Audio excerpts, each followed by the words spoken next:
Alright, what's up guys? My name is Zach, and today I am driving a 1990 Buick Regal. Up front is a 3.1 liter V6, and down below is a 4-speed automatic transmission. Now, I am super excited to be driving this Buick Regal for two reasons. First of all, I haven't driven a Regal from this era.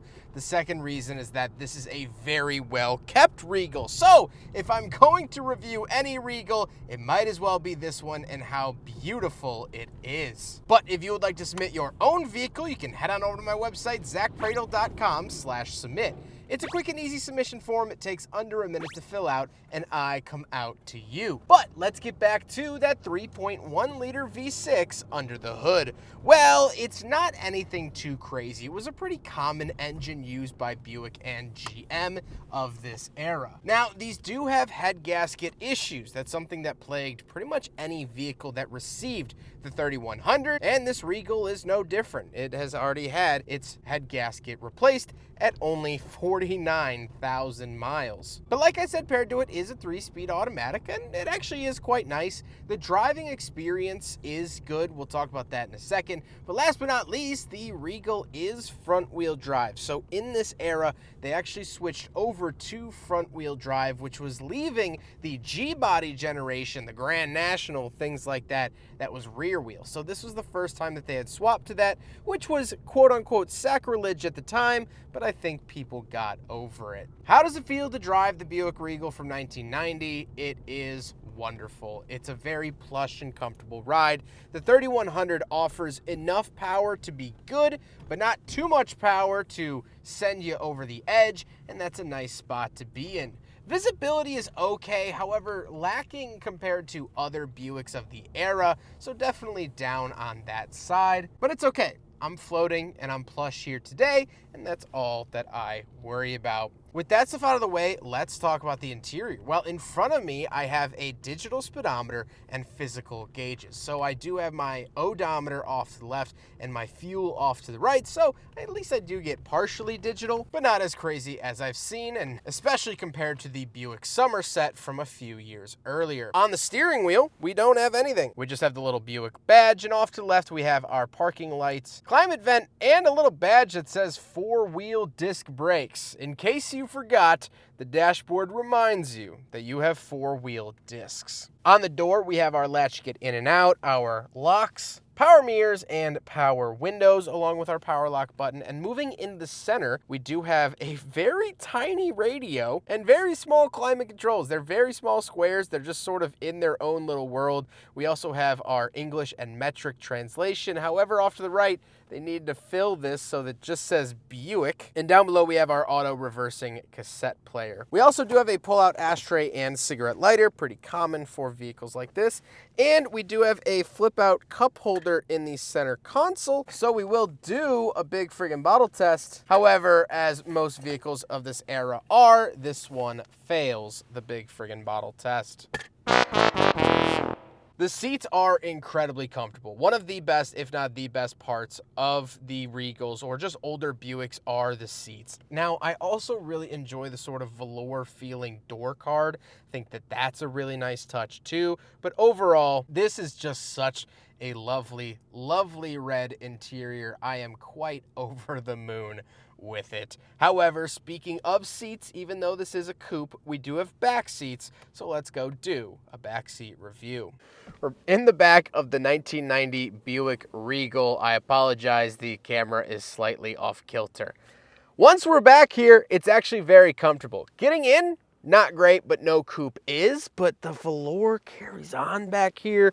I have 2 ashtrays back here. I get little lights over my shoulder, little clothes hangers to hang my suit and tie that I'm going to want to wear when I'm in the back or when I'm driving my Buick Regal Limited. So I really, really like this. This is a great spot to be in. Again, it's not glamorous or glorious to get into, but once you're back here, it's very, very nice. Let's hop into the very back. We'll take a quick look at the trunk and cargo space, and then we'll talk about the looks. Around the back of the Buick Regal, pop the trunk open like that, and there you go.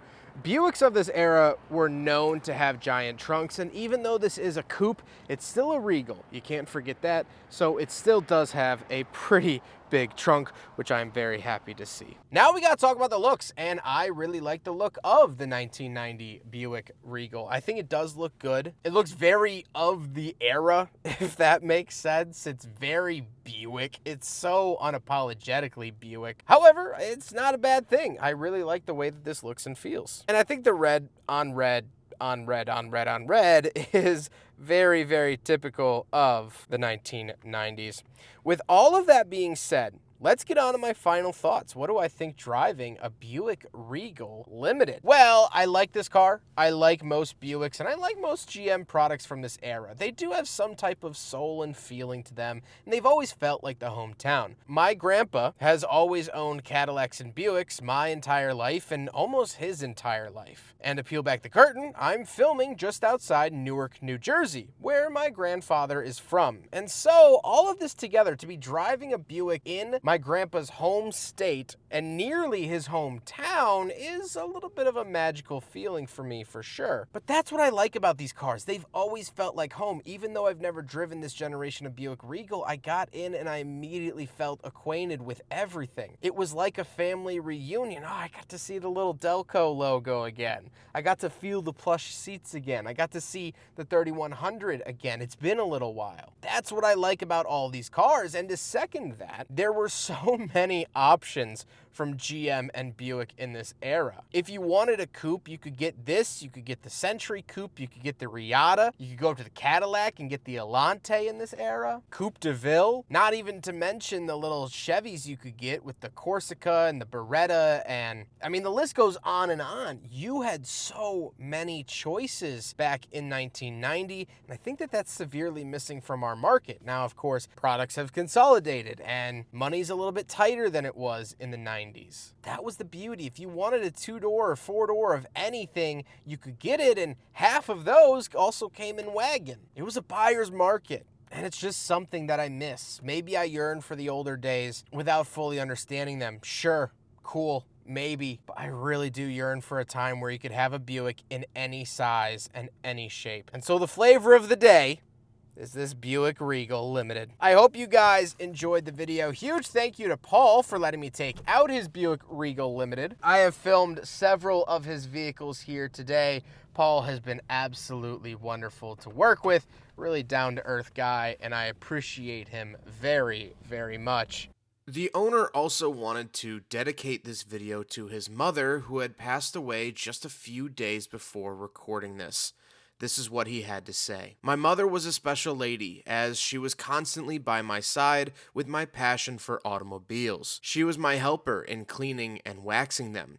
She let me commandeer her garages to support my hobby and passion. It was because of her that these videos were possible, so I say thank you. But I appreciate you very much. I hope you enjoyed the video. Don't forget to rate the video, comment on the video, and subscribe if you really liked it. Take care, guys.